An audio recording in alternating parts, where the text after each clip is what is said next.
नमस्कार दोस्तों। तो आज के सेशन में यहाँ पे हम देखेंगे जो हमारा इलाहाबाद विश्वविद्यालय है, इस बार जो एंट्रेंस एग्जाम होगा उसके विशेष परिप्रेक्ष्य से हम यहाँ पे देखेंगे, क्योंकि इस बार जो है एनटीए करा रही थी और पिछली बार भी एनटीए ही कराया था। तो आपको पता होगा कि जो एनटीए करा रही है वो एग्जाम सब यूनिवर्सिटी के लिए एक समान है। इसके सिलेबस को मैंने डिस्कशन कर रखा है, एक वीडियो मैं अलग से भी बना दूंगा। और मैंने बताया है कि अगर आप यूजी का एग्जाम दे रहे हैं किसी भी स्ट्रीम का, चाहे बीएससी चाहे बीए चाहे बीकॉम चाहे कोई भी हो, तो उसमें आपका जो सेक्शन वो है वो सभी के लिए मैंडेटरी है। हालांकि जैसे बीएससी में क्या होता है कि आपको फिजिक्स केमिस्ट्री मैथ तीनों में से डोमेन सब्जेक्ट में हमें चुनना पड़ेगा, तो डोमेन सब्जेक्ट का यहाँ पे मेनली खेल होता है। बाकी आपका जीके जीएस और प्लस लैंग्वेज का जो सेक्शन होता है वो सभी के लिए समान होता है। तो अभी आज हम यहाँ पे GK GS plus current affairs का जो सेक्शन है जिसमें आपके 75 क्वेश्चन आते हैं, उसमें से अटेम्प्ट आपको कम ही करने होते हैं, ठीक है। तो उसको हम यहाँ पे आज देखेंगे।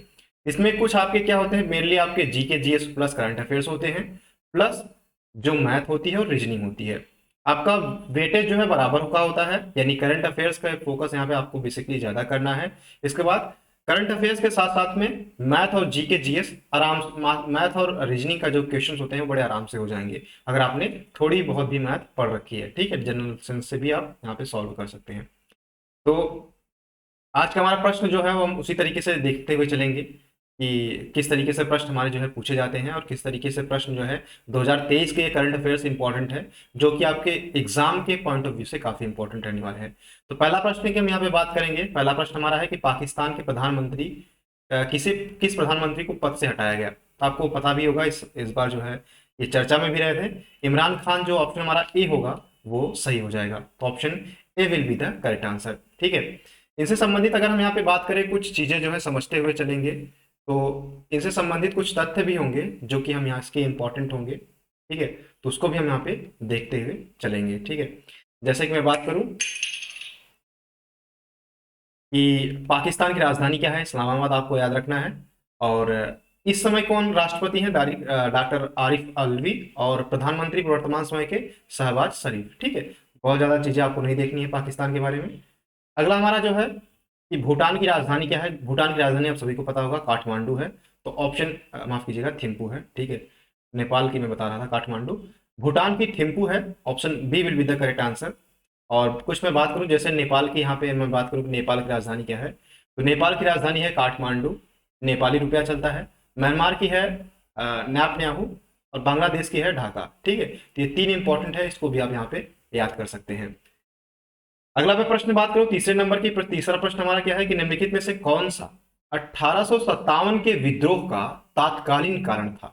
यानी 1857 का जो विद्रोह हुआ था वो किसके कारण हुआ था, ये आपसे पूछा गया है।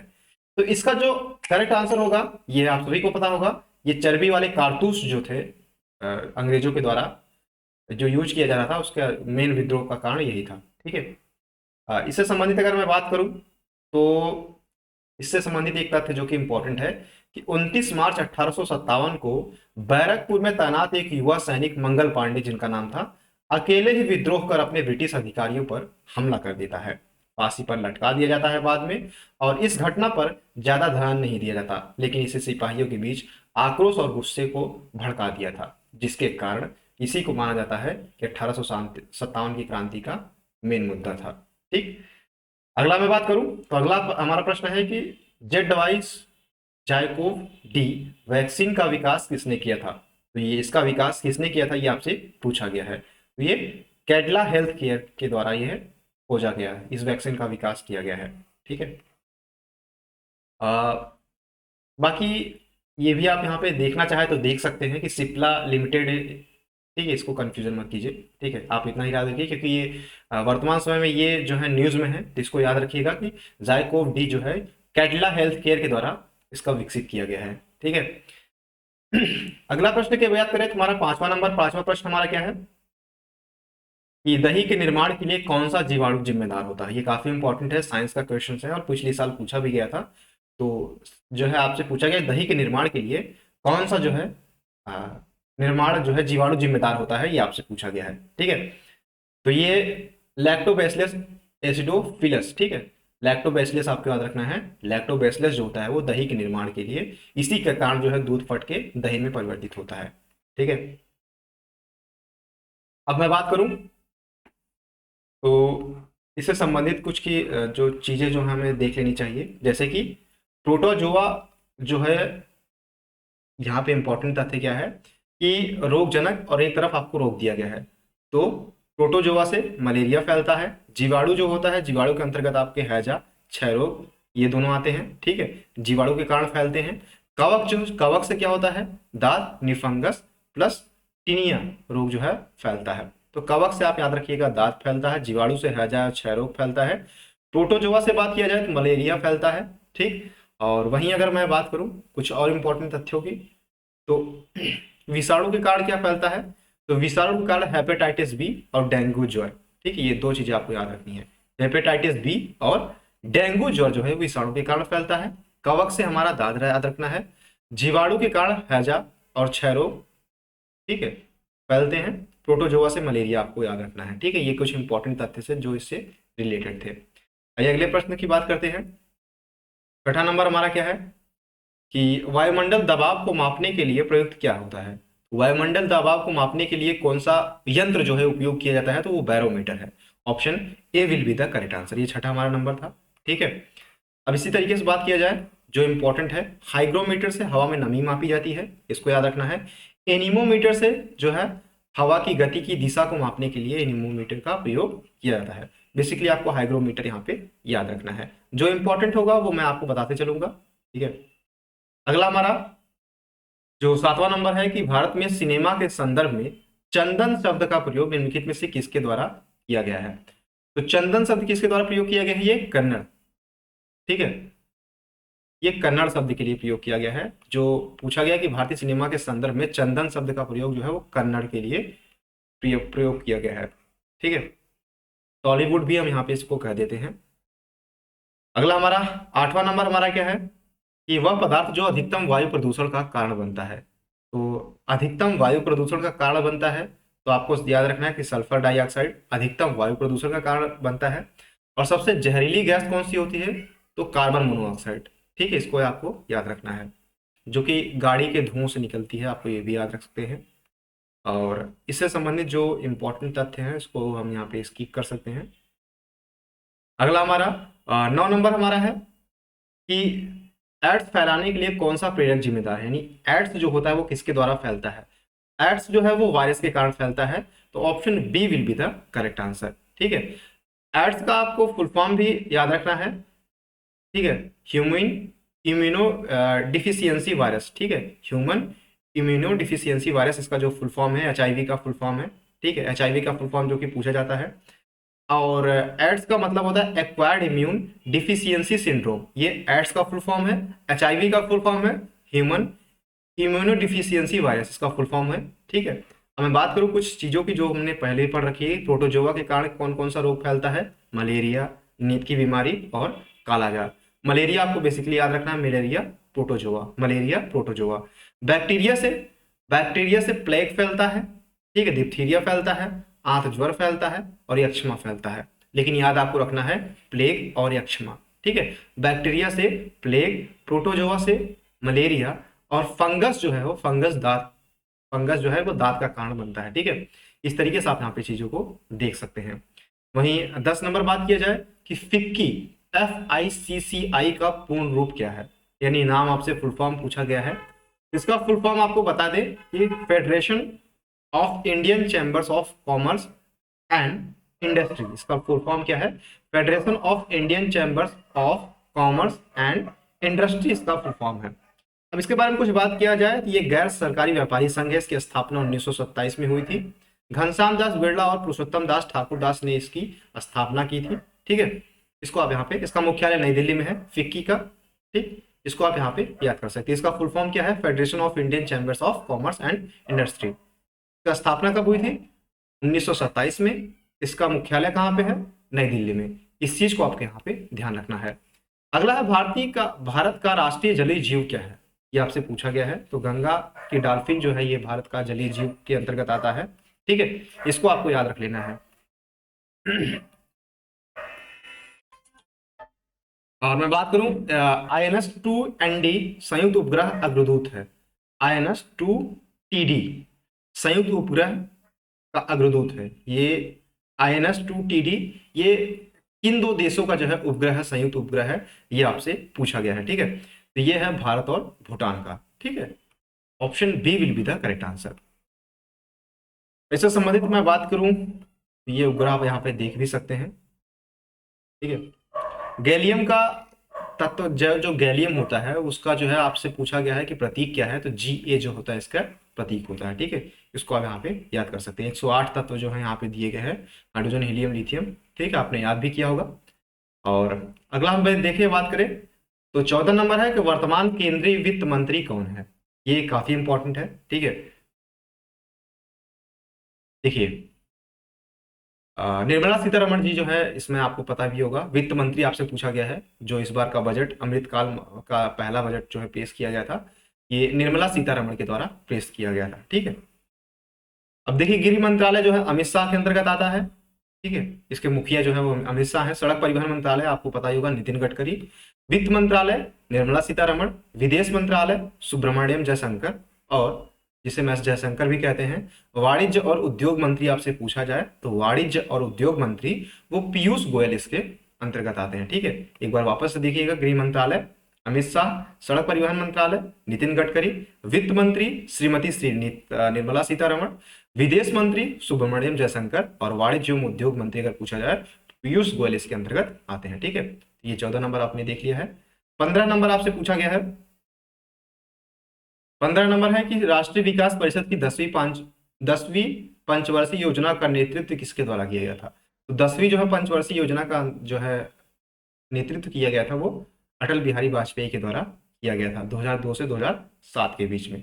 ठीक है, और पहली पंचवर्षीय योजना और दूसरी पंचवर्षीय योजना जो है इंपॉर्टेंट होती है, तो इसको आपको यहाँ याद रख लेना है। इसकी स्थापना 6 अगस्त 1952 को की गई थी। ठीक है, पहली पंचवर्षीय योजना जो है इसी वर्ष की स्टार्ट हुई थी। और बात किया जाए कि राष्ट्रीय विकास परिषद का मुख्यालय नई दिल्ली में है। पहली पंचवर्षीय राष्ट्रीय योजना विकास परिषद की सहमति के बिना अपनाई गई एकमात्र पंचवर्षीय योजना है। ठीक है, और पहली पंचवर्षीय बैठक की अध्यक्षता किसने की थी, जवाहरलाल नेहरू के द्वारा यह किया गया था। ये काफी इंपॉर्टेंट है। ठीक है, अगला हमारा जो है वो 16 नंबर है कि मई 2022 में टाटा प्रोजेक्ट लिमिटेड के एमडी और सीईओ के रूप में किसे नियुक्त किया गया है। तो 2022 में जो है टाटा प्रोजेक्ट लिमिटेड एमडी और सीईओ के रूप में विनायक पाई को जो है नियुक्त किया गया है। ठीक, मालिक जो है वो टाटा सन्स है। संस्थापक जमशेद जी टाटा जी हैं। स्थापना कब की गई थी टाटा की, 1868 में मुंबई में किया गया था। मुख्यालय भी पूछा जाए तो मुंबई में है। ठीक है, ये भी करंट अफेयर्स में थे, तो इसको आपको यहाँ पे याद रख लेना है। 17 नंबर हमारा है कि निम्नलिखित में से कौन सा भारत द्वारा विकसित पहली स्वदेशी एंटी रेडिएशन यानी विकिरण रोधी मिसाइल है। तो रुद्रम जो है ये पहली स्वदेशी एंटी रेडिएशन मिसाइल है। ठीक है, option A will be the correct answer. ठीक है, इसको भी आप यहाँ पे देख सकते हैं। अगला मैं बात करूं तो विश्व प्रेस स्वतंत्रता दिवस कब मनाया जाता है। ठीक है, तो इसको आपको यहाँ पे याद रख लेना है कि ये जो है मनाया जाता है 3 मई को। ठीक है, विश्व प्रेस स्वतंत्रता दिवस 3 मई को मनाया जाता है। देखिए कुछ इंपॉर्टेंट डेट जो है आपको याद रखना है कि 20 अक्टूबर को विश्व सांख्यिकी दिवस, 15 अगस्त को स्वतंत्रता दिवस, 10 जून को विश्व भूजल दिवस मनाया जाता है। ठीक है, पृथ्वी दिवस कब मनाया जाता है आपको बताना है कमेंट बॉक्स के माध्यम से, और महिला दिवस कब मनाया जाता है ये भी आपको कमेंट बॉक्स के माध्यम से बताना है। ठीक है, अगला हमारा 19 नंबर है कि निम्नलिखित में से कौन सा देश ओपेक का सदस्य नहीं है। वेनेजुएला, अल्जीरिया और नाइजीरिया ये तीनों सदस्य हैं, जबकि केन्या इसका सदस्य नहीं है। ठीक, अब मैं बात करूं कि ये जो ओपेक होता है, ओपेक जो है ये पेट्रोलियम निर्यातक देशों का संगठन है, और ये एक अंतर सरकारी संगठन यानी प्राकृतिक संसाधनों पर राष्ट्रीय संप्रभुता है। ये इसकी स्थापना 14 सितंबर 1960 को की गई थी, बगदाद में किया गया था। ठीक है, ओपेक की स्थापना। बात किया जाए कि इसका मुख्यालय जो है वियना ऑस्ट्रिया में है। ऑस्ट्रिया ओपेक राज्य का सदस्य नहीं है, इसको ध्यान रखना है।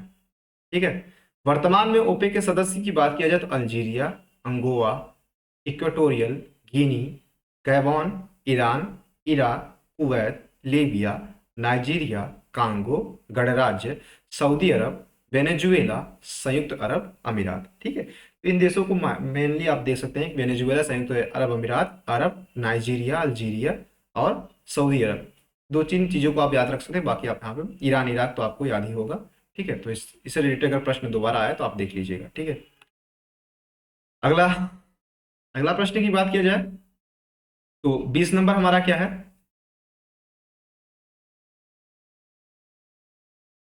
20 नंबर हमारा प्रश्न यहाँ पे पूछा गया है कि केंद्रीय माध्यमिक शिक्षा बोर्ड यानी सीबीएसई का अध्यक्ष किसे चुना गया है? ठीक है, सीबीएसई का जो अध्यक्ष चुना गया है वो निधि छिब्बर को चुना गया है। ठीक है, तो option A will be the correct answer. ठीक है, सीबीएसई ये काफी इंपॉर्टेंट है। सीबीएसई के अध्यक्ष किसे चुना गया है? निधि छिब्बर को चुना गया है। और बात किया जाए अगले प्रश्न की हमारा, तो अगला प्रश्न हमारा क्या है? 21 नंबर हमारा क्या है कि शेर शेर की पूंछ वाला मकाक भारत के किस भाग में पाया जाता है? शेर की पूंछ वाला मकाक भारत के पश्चिमी घाट में पाया जाता है। ठीक है, ये इस तरीके से दिखता है, शेर की पूंछ की तरह जो है, इसका पूंछ जो है वो शेर की तरह होता है। ये बंदर ही है बेसिकली, ये पश्चिमी घाट में पाया जाता है। और मैं बात करूं अगला हमारा जो है वो 22 नंबर हमारा क्या है? निम्नलिखित में से किस देश की मुद्रा जो है बीर है? इथियोपिया की जो जो मुद्रा है वो बीर है। ठीक है, अब मैं बात करूं कुछ इंपॉर्टेंट देश, जैसे अफगानिस्तान, काबुल राजधानी है, इसकी मुद्रा अफगानी है। मिस्र की काहिरा है राजधानी, इसकी जो है पाउंड है। किर्गिस्तान की बिस्केक है और इसकी सोमो, किर्गिस्तानी सोमो। ठीक, तो राजधानी यहाँ पे इंपॉर्टेंट है। अगला है करो या मरो, तो आपको पता ही होगा महात्मा गांधी ने करो या मरो का नारा दिया था। ठीक है, स्वराज मेरा जन्मसिद्ध अधिकार है और मैं इसे लेकर रहूंगा, ये बाल गंगाधर तिलक के द्वारा दिया गया था। भगत सिंह ने दिया था इनकलाब जिंदाबाद। ठीक है, और सुभाष चंद्र बोस ने दिया था कि तुम मुझे खून दो और मैं तुम्हें आजादी। ठीक है, इस तरीके से आप यहाँ पे देख सकते हैं। और 24 नंबर यहाँ पे बात किया जाए कि संजय गांधी राष्ट्रीय उद्यान में निम्नलिखित में से कौन सी गुफाएं हैं? तो कान्हेरी की गुफाएं जो है वो संजय गांधी राष्ट्रीय उद्यान में पाई जाती हैं। ठीक है, मतलब हैं संजय गांधी राष्ट्रीय उद्यान में निम्नलिखित में से कौन सी गुफाएं हैं? तो संजय गांधी राष्ट्रीय उद्यान में कान्हेरी की गुफाएं हैं। ठीक है, अगर इसके बाद बात किया जाए तो बोरीवली राष्ट्रीय उद्यान नाम बदलकर संजय गांधी राष्ट्रीय उद्यान कर दिया गया है, जिसका पहले नाम क्या था? बोरीवली राष्ट्रीय उद्यान। ठीक, मुंबई में। और 25 नंबर हमारा क्या है? देखिए 25 नंबर हमारा है कि निम्नलिखित में से किस फिल्म ने 2022 का ऑस्कर पुरस्कारों में सर्वश्रेष्ठ पुरस्कार जीता है? तो कोडा जो है ये ऑस्कर विजेता जो है कोडा रही है। ठीक है, इस बार जो है RRR आपको याद रखना है, इस बार इसके पूछे जाने की संभावना ज्यादा है। ठीक है, इस तरीके से आप यहाँ पे कोडा देख सकते हैं। अगला हमारा प्रश्न है, अब देखिए इस तरीके से जो है प्रश्न पूछा गया। अगला हमारा जो है यहाँ से स्टार्ट हो जाता है आपका रीजनिंग का क्वेश्चन। ठीक है, इस रीजनिंग के बाद मैथ का क्वेश्चन होंगे, नॉर्मल मैथ पूछी जाती है, आप उसको भी काउंट कर सकते हैं मैथ के अंतर्गत ही। देखिए इसमें क्या पूछा गया है? पहले 970 दिया गया है, फिर 849, फिर 768, 719 और 694। अब आप देखते होंगे कि इनके बीच का डिफरेंस बहुत कम है। इसमें या तो कुछ जोड़ा गया है या तो घटाया गया है, और ये संख्याएं घट रही हैं तो बेसिकली इसमें कुछ ना कुछ घटाया गया है। अब 970 में से अगर हम 849 घटाएंगे तो हमारा जो आंसर आता है वो आएगा 121। ठीक है, चलिए ठीक है। अब 849 में 768 घटाएंगे तो ये आता है 81। ठीक, और 768 में से 719 घटाएंगे तो 9817। ठीक, तो ये 49 आ जाता है। ठीक है, अब इसमें 719 में से 694 अगर हम यहाँ पे घटाएंगे तब हमारा यहाँ पे पूछा गया है, तब क्या यहाँ पे आएगा? 5 9 5 14। ठीक है, तो 5 यहाँ पे 25 आएगा। ठीक, अब यहाँ पे देखिए आप पूछा गया अगली संख्या क्या होगी। अब देखिए 11 81 49 और 25। अब आपको समझ में आ गया होगा कि 11 जो है का स्क्वायर 121 होता है, 9 का स्क्वायर 81 होता है, 7 का स्क्वायर 49 होता है, 5 का स्क्वायर क्या होता है? 25 होता है। अब देखिए 5 7 9 11 ये विषम संख्याएं हैं। अब इससे पहले क्या आएगी? 3, 3 का स्क्वायर 3 त्रिक 9। ठीक है, तो इसमें हम 9 घटा देंगे, ये हमारा क्या जाएगा? अगली संख्या हमारी प्राप्त हो जाएगी, यानी 694 माइनस 9 बराबर 685। हमारा आंसर जो है वो करेक्ट आ जाएगा। ठीक है, इस तरीके से आप यहाँ पे देख सकते हैं कि हमारा 685 जो है करेक्ट आंसर हो जाएगा। अगला पूछा गया कि दी गई श्रृंखला में ऐसे कितने 3 हैं जो जिनके बाद 9 और जिनके पहले 8 है? तो जिनके बाद 9 और जिनके पहले 8, तो पहला हो गया। फिर ठीक है, इस तरीके से आप यहाँ पे देख सकते हैं, तो पहला हो गया, फिर जिनके, अब देखिए यहाँ पे कंडीशन भी आपको फुलफिल करनी है, किस तरीके से कंडीशन यहाँ पे पूछा गया है। तो जिनके पहले क्या पूछा गया है, जिनके बाद 9 है और जिनके पहले 8 है, ठीक है। यहाँ पे आप देखेंगे कि ये एक जगह है, फिर इसके बाद क्या है, इसके बाद दूसरी जगह हम यहाँ पे देखेंगे ये दूसरी जगह है, फिर इसके बाद तीसरी जगह क्या है, तीसरी जगह जो है, ऐसे कितने, 3 है, ठीक है। तो ये 3 है, तो ये हमारा 3 आंसर हमारा हो जाएगा, ठीक है। इस तरीके से आप यहाँ पे option B will be the correct answer. ये कॉमन सेंस से भी आप लगा सकते हैं। और ये कुछ हमारा जो है अगला है ब्लड रिलेशन का, जो है राहुल राज का भाई है। अब इस तरीके से आप यहाँ पे लिख सकते हैं कि ये राहुल हो गया, ठीक, राहुल राज का भाई है। अब ये राज राहुल क्या हो गया, भाई है, तो प्लस हमने यहाँ पे लगा देंगे, ठीक है। और इस तरीके से आप यहाँ पे इसको देख सकते हैं, ठीक है। अब यहाँ पे हम बात किया जाए, दूसरा क्या है कि राधा रमन की बहन है।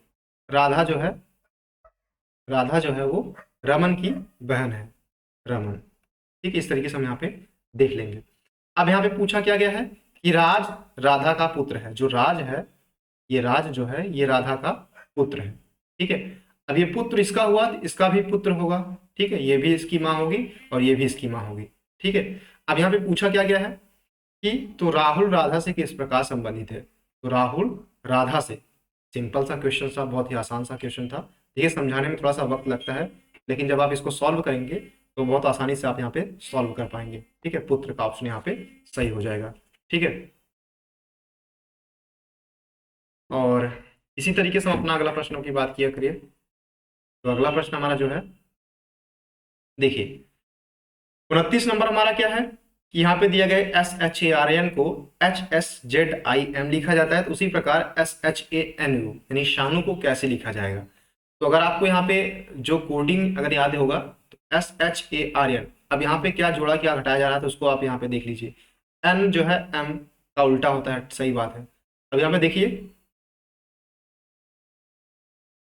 A जो है वो Z का उल्टा है, R जो है वो I का उल्टा है, चलिए ठीक। अब यहाँ पे रिलेशन क्या है, H जो है ये S का उल्टा है। अब यहाँ पर रिलेशन क्या है, ये उल्टे का रिलेशन है, ठीक है, यानी रिवर्स रिलेशन है। तो SHANU, तीसरे स्थान पर Z आना चाहिए, तीसरे स्थान पर Z सिर्फ एक ही में है, ठीक है। इस तरीके से भी आप यहाँ पे, अगर आपको नहीं आता है तो भी यहाँ पे आप गेस मार्किंग कर सकते हैं, ठीक है। Option C will be the correct answer, ठीक। तो ऑप्शन हमारा जो सी होगा वो क्या हो जाएगा, सही हो जाएगा। अगला हमारा है, रिवर्स किया गया है, ठीक है, इसको आपको याद रखना है। अगला हमारा है 30 नंबर, हमारा क्या है कि इस तरीके से आपको वाक्य दे देगा कि सी इट्स वेल को DOQ MOQ और TOQ लिखा जाता है। इसी प्रकार से ही डांसेस वेल को WOQ GOQ TOQ लिखा जाता है। और सी गोज देयर को इस तरीके से लिखा जाता है, DOQ ROQ और POQ। पूछा गया है ईट्स को क्या लिखा जाएगा। अब ये देखिए इसमें बहुत इजी है। इजी क्यों है, ईट्स को जो है MOQ लिखा गया है, बाकी में आप देखिए ईट्स है, ईट्स इसमें भी नहीं है, इसमें भी नहीं है, इसमें भी नहीं है, बाकी चीजें कॉमन नहीं है, तो बड़े आसानी से आप MOQ यहाँ पे छाट सकते हैं, ठीक है। तो बहुत ही आसान क्वेश्चन होते हैं। कितने सोफे कुर्सी और मेज दोनों हैं। अब देखिए यहाँ पे पूछा क्या गया है कि कितने सोफे, यानी सोफे तो होगा ही, साथ में कुर्सी भी होगी और साथ में मेज भी होगा, यानी तीनों चीज में कॉमन क्या है, तो तीनों चीज में कॉमन है 19। तो option C will be the correct answer, ठीक है। बड़े आसानी से आप यहाँ पे सॉल्व कर सकते हैं। अब ये देखिए, अब यहाँ पे क्या होता है कि आप इसको ग्राफ के माध्यम से भी समझ सकते हैं, ठीक है।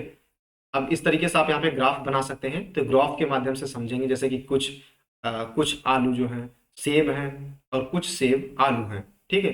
कुछ सेब आलू हैं और कोई केला जो है, कोई केला आलू नहीं है, कोई केला आलू नहीं है। अब आपसे पूछ लेगा, अब यहाँ पे दे देगा कि कथन दे देगा कि कुछ आलू केला है, जबकि इसमें बताया गया कि कोई केला आम नहीं है, ठीक है, कोई केला आलू नहीं है, माफ कीजिएगा, कोई केला आलू नहीं है, इनका रिलेशन इसमें नहीं है। तो इसमें जो है आपको दे देगा, यानी पहला ऑप्शन गलत हो जाएगा, क्योंकि रिलेशन इसके हिसाब से ही जोड़ेंगे। देखिए मैं बेसिक चीजें जो है समझाता हूँ, जैसे कुछ आपसे पूछ लेगा कि कुछ आलू सेब है, और आपसे बोल देगा कुछ सेब जो है वो क्या है, पपीता है, कुछ सेब जो है वो पपीता है। अब यहाँ पे संभावना क्या बनती है कि कुछ सेब जो है आलू भी हो सकते हैं, ठीक है, क्योंकि कुछ आलू सेब है। अब इसको बहुत विस्तार पूर्वक जब आप समझेंगे तब आप समझ पाएंगे। अब यहाँ पे बता देगा कोई भी केला आलू नहीं है। अब कोई भी केला आलू नहीं है, तो कोई भी केला आलू नहीं है तो जरूरी नहीं है कि कोई भी केला सेब भी ना हो, फिर कोई भी केला सलजम भी ना हो। ठीक, इस तरीके से यहाँ पे रिलेशन जो है वो दर्शाया जाता है। इसको हम बहुत विस्तार पूर्वक भी पढ़ेंगे टॉपिक वाइज जब करेंगे, तो ये चीजें इस तरीके से प्रश्न जो है पूछा जाता है। ठीक है, अब यहाँ से आपसे पूछ लिया गया है 33 नंबर हमारा क्या है कि RAMST। अब आपसे पूछा क्या गया है,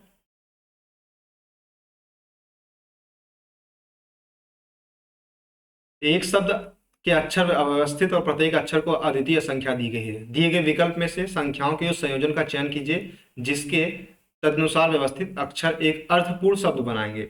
अब इससे हम क्या बना सकते हैं, देखिए अब इससे हम क्या बना सकते हैं,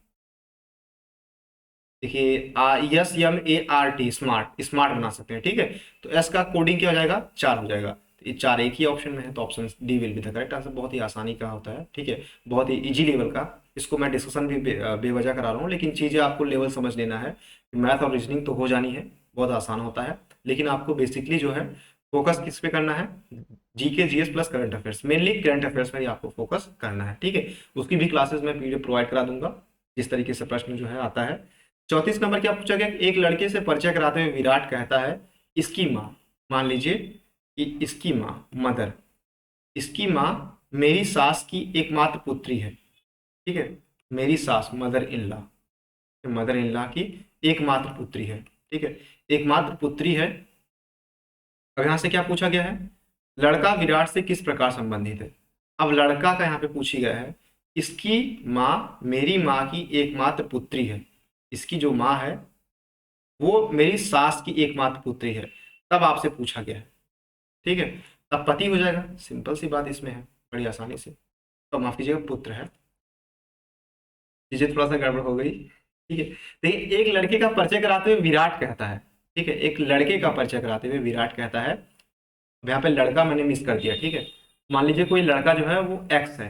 ठीक है, लड़के का परिचय कराते हुए विराट कहता है इसकी माँ, यानी एक्स की जो माँ है वो मेरी सास की, इसकी सास की एकमात्र पुत्री है।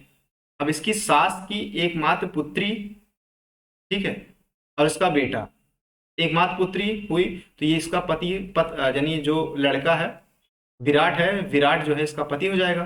ठीक है, अब पति हो जाएगा तो पति और पत्नी का जो संबंध होगा यक्ष से, वो बेटे का होगा। ठीक है, तो यक्ष जो होगा इसका पुत्र निकलेगा। इस तरीके से आप यहाँ पे सॉल्व कर सकते हैं। अगला है कि 3:30 घड़ी की घंटे की सुई और मिनट की सुई के बीच का कोण क्या होगा। तो बहुत ही आसान है, इसको आप सॉल्व करना चाहें तो 60 मिनट जो है वो 360 डिग्री जो है, अगर एक सुई घूमती है तो 360 डिग्री जो है कोण बनाती है।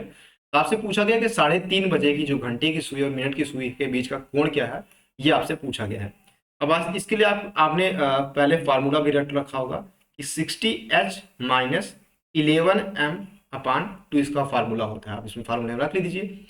अब 60×3 माइनस 11×30/2, निक्षत्रिक 18, 180 माइनस 11×33, 330/2। ठीक है, अब यहाँ पे जब आप घटाएंगे, देखिए 11m है। ठीक है, तो मिनट की सुई 30 है और घंटे की सुई 60 है, 3:30। ठीक, अब यहाँ पे 180, 180 तो 2 20, 200 और 150, तो 150/2 बराबर 75। ठीक, इस तरीके से आप यहाँ पे सॉल्व भी इसको कर सकते हैं।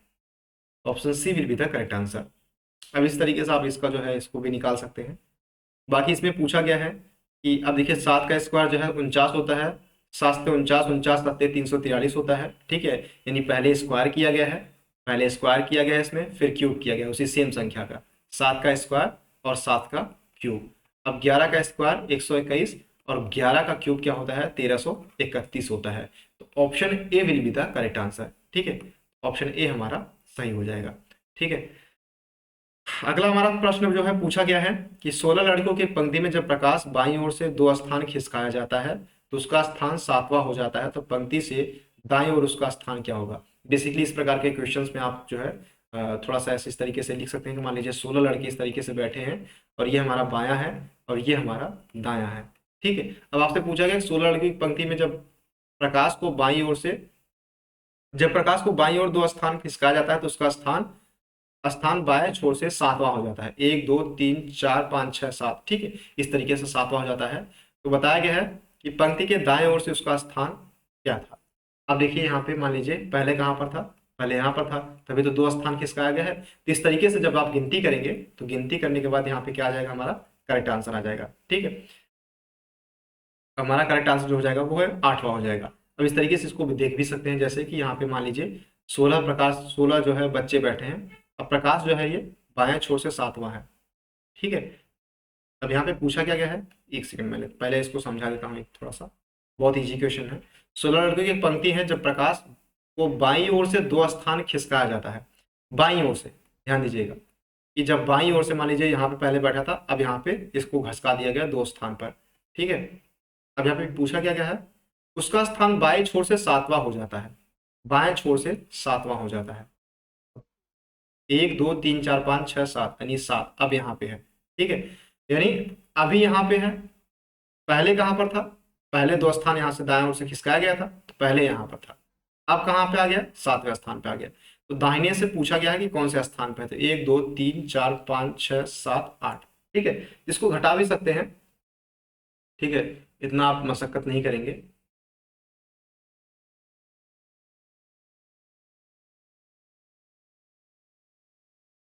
तो 8 7 15 प्लस 1 16। ठीक है, तो यहाँ पे 8वां हो जाएगा स्थान।